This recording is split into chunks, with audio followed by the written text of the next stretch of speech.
Hi, my name's Theo, and this is my voice a couple hours pre-tea.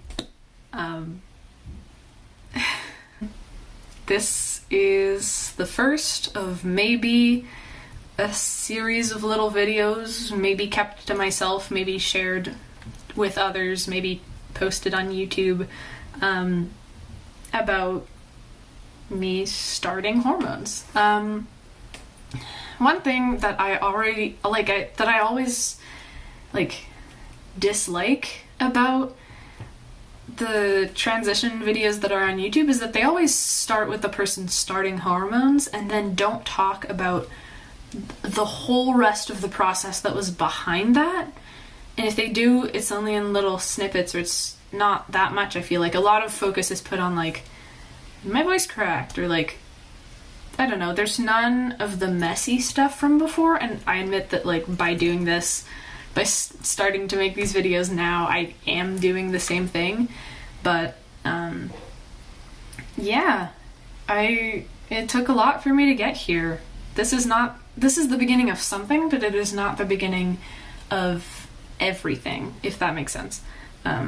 Also, I'm wearing my little Vive les personnes trans pin, which translates to hooray trans people. No, it translates to celebrate trans people or something like that. Anyway, I thought it would fit since I was wearing my jean jacket.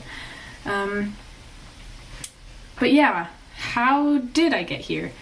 I started questioning my gender. I mean, I had brief moments of questioning throughout my teenage years, often in little snippets, little moments. A dream I had where the trans YouTuber Chase Ross suggested that I try packing, and then I tried packing, and then I really liked it, and then I frantically googled can cis women like packing and saw one comment in a long Reddit thread that said, yeah, sure, I guess cis women can do what they want. And then I was like, perfect, I'm not trans. Just a series of small moments that look kind of like that. Well, mostly that one, and then other small moments, and then when it really started, it was July 20th.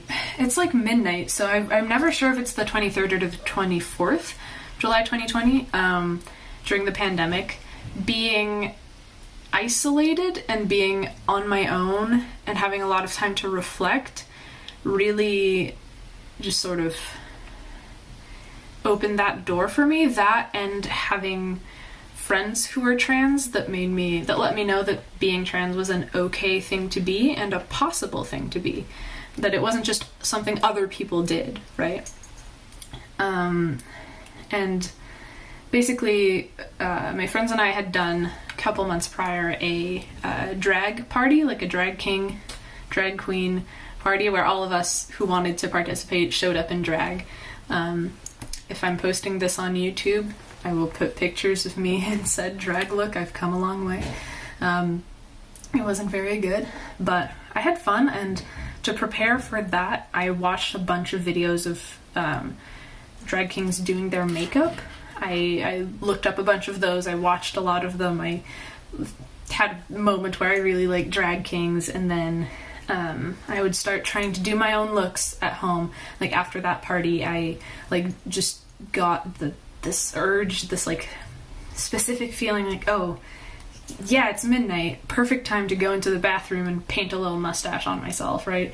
And I would try stuff, and every time I would put on the drag makeup, I would look at myself and I would feel something a little different. I would feel a little boost of confidence. And whenever I took pictures of myself in drag makeup, I couldn't stop looking at them. And I shared them with some friends, and some people were like, oh, you look, that looks so realistic, and you look like Hosier, the music artist Hosier. And I would reread that comment over and over and over again. I would just go back to that little compliment over and over again. I would reread, I would look at those pictures again, and I would go back in the bathroom and do some little secret makeup.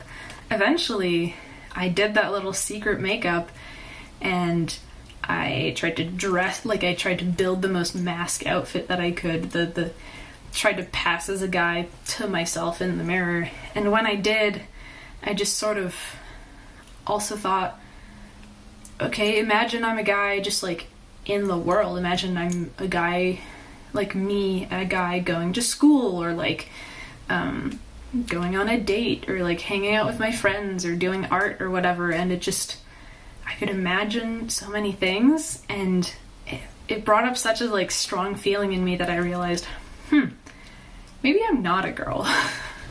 And then I started this whole, I'm actually looking at it off to the side because I have little notes in there. I started a little gender log because I was like, well, maybe I'm gender fluid.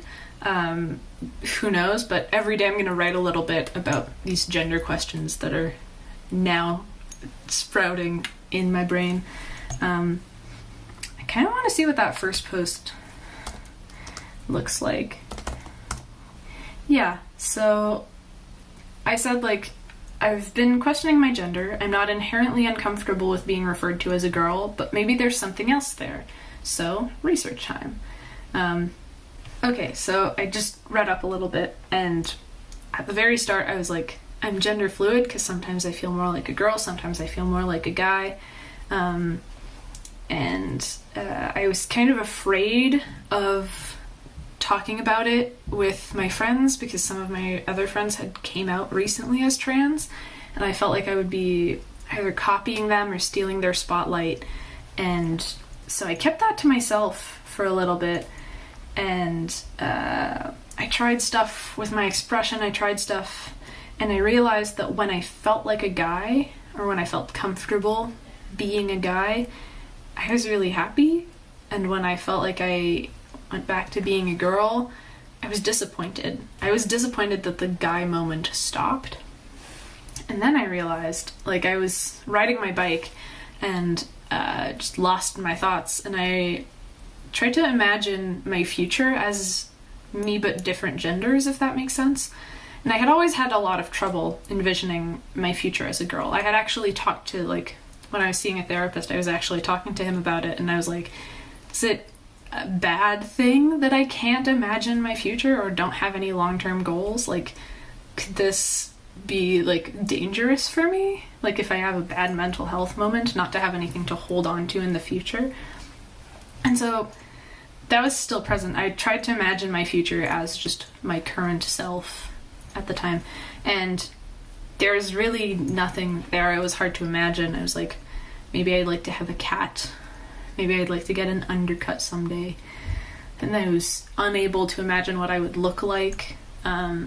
It was just like a blur. And then I tried imagining myself as a more like androgynous, non-binary person, and that was easier. It was still hard because there's no, like, there aren't very many role models for non-binary people out in the world, and so I couldn't base myself off of anything. And yeah, that came easier. That was easier to me. And then I tried to imagine my future as a guy, and it just bloomed. There was so much that just appeared out of nowhere. I could see myself hanging out with friends. I could see myself volunteering for, like, LGBT, like, orgs and stuff like that. I could see myself having a job, having a career, having my own little apartment with friends and cats. And it was just so bright. And I could imagine multiple possibilities of what I could look like and what I wanted to look like. And then I realized, okay, I don't think I'm gender fluid. I think I might just be some sort of non-binary guy. And to this day, that still rings true. I would describe myself as a genderqueer trans guy, or non-binary guy, or, like, still fluid to a certain degree. Like, sometimes I feel more non-binary and sometimes I feel more male. But, yeah, I realized, like, damn, okay. And that whole period following that was filled with so much doubt. I got doubt from my family when I told them that I was questioning my gender, none of them really, well, my brother was just like, okay, but both of my parents voiced a certain like doubt, a certain skepticism.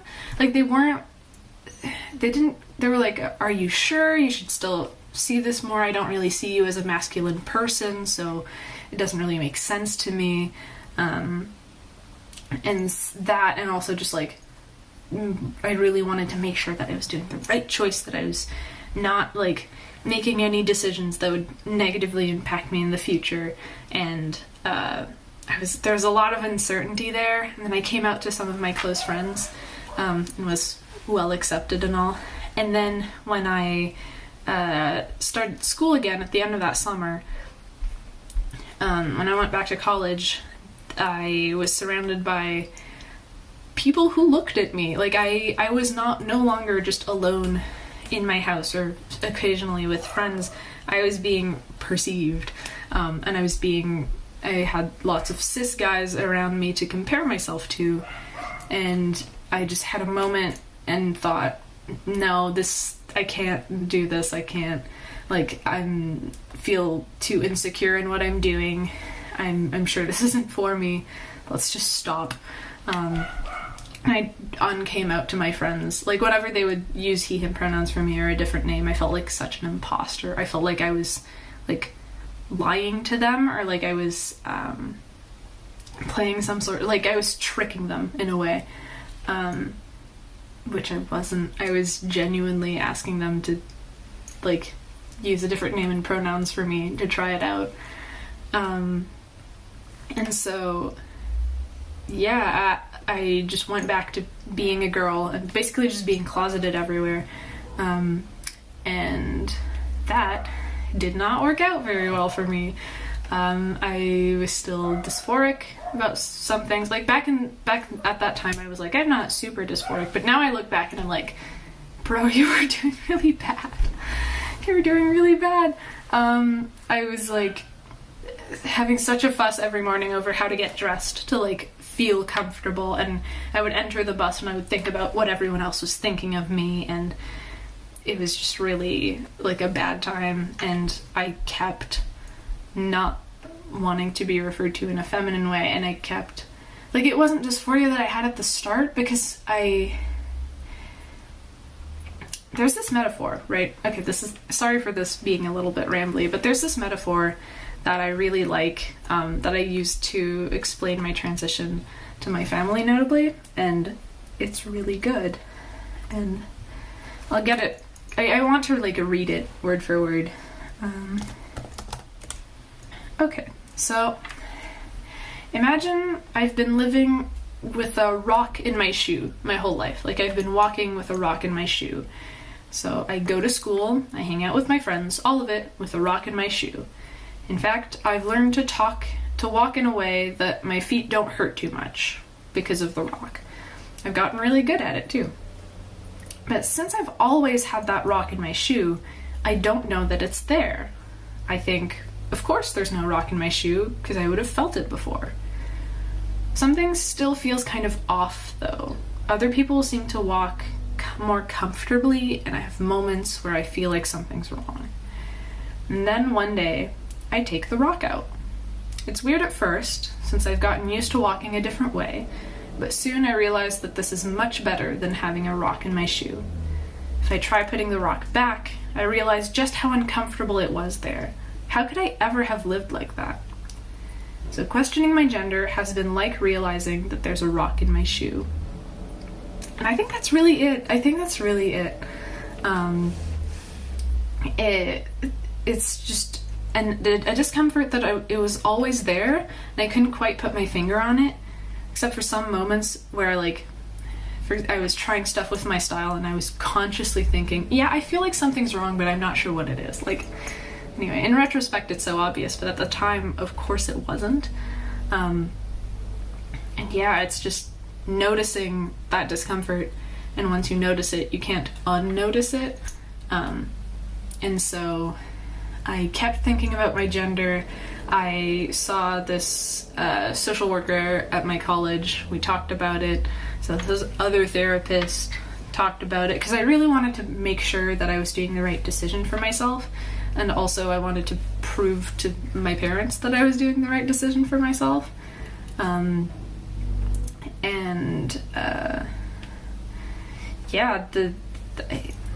eventually came out to my friends actually in December 2020, so like around a year ago.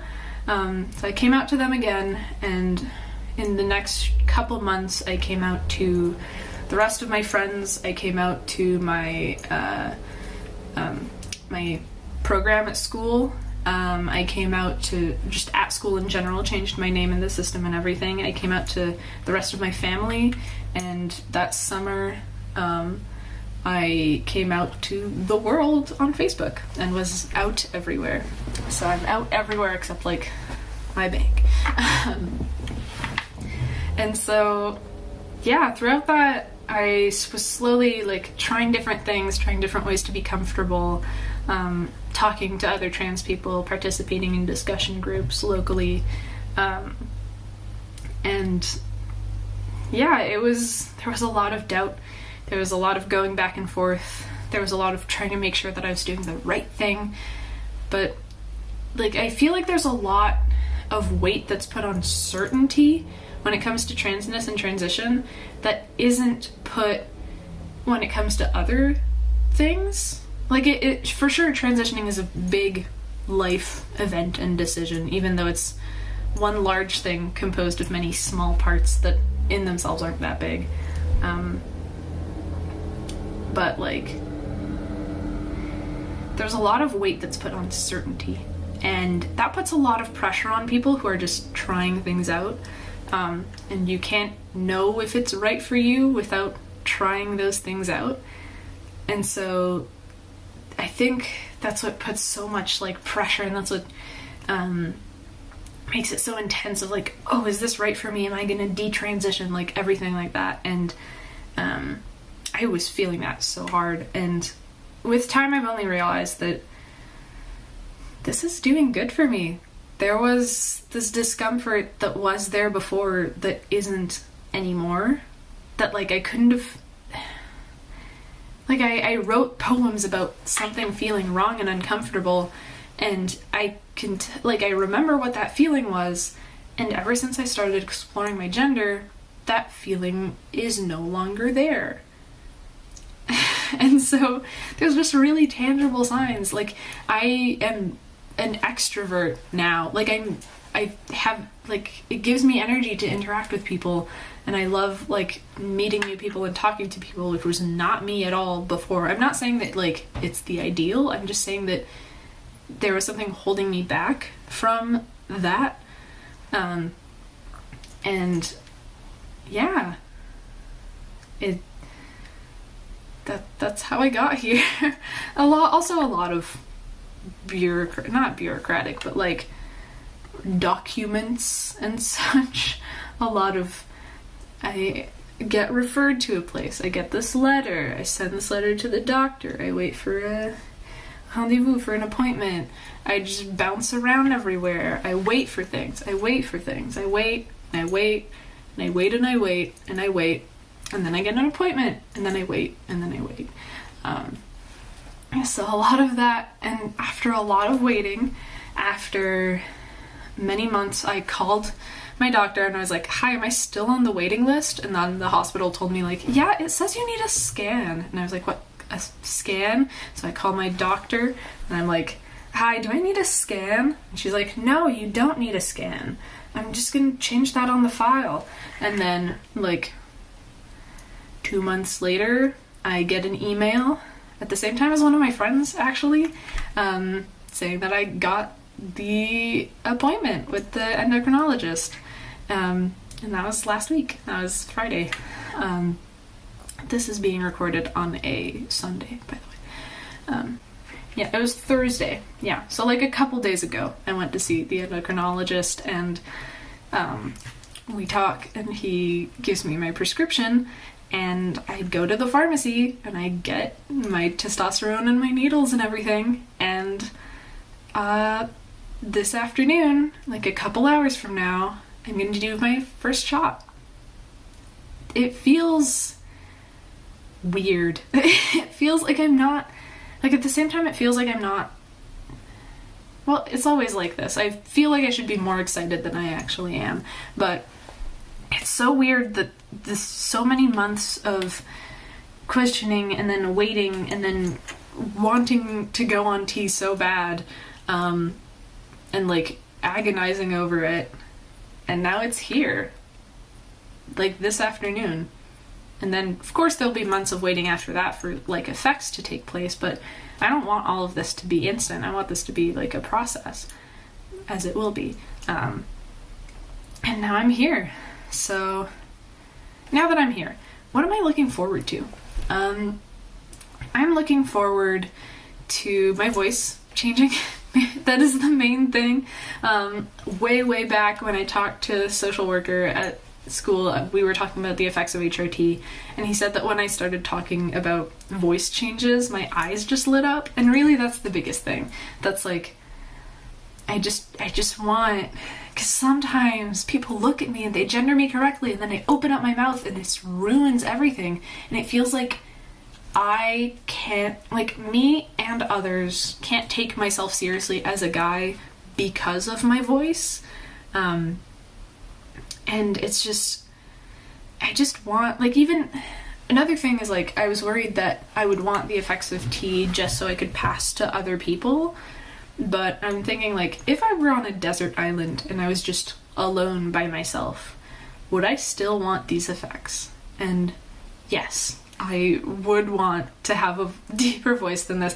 Like, especially when I hear it back in recordings. I know no one likes hearing their voice back in recordings, but it's mostly because in my head I hear this, like, buzzy sort of throatiness in my voice that does not carry to recordings. So when I hear my voice back, I'm like, what? Who is this? Who's this little girl? I don't know her.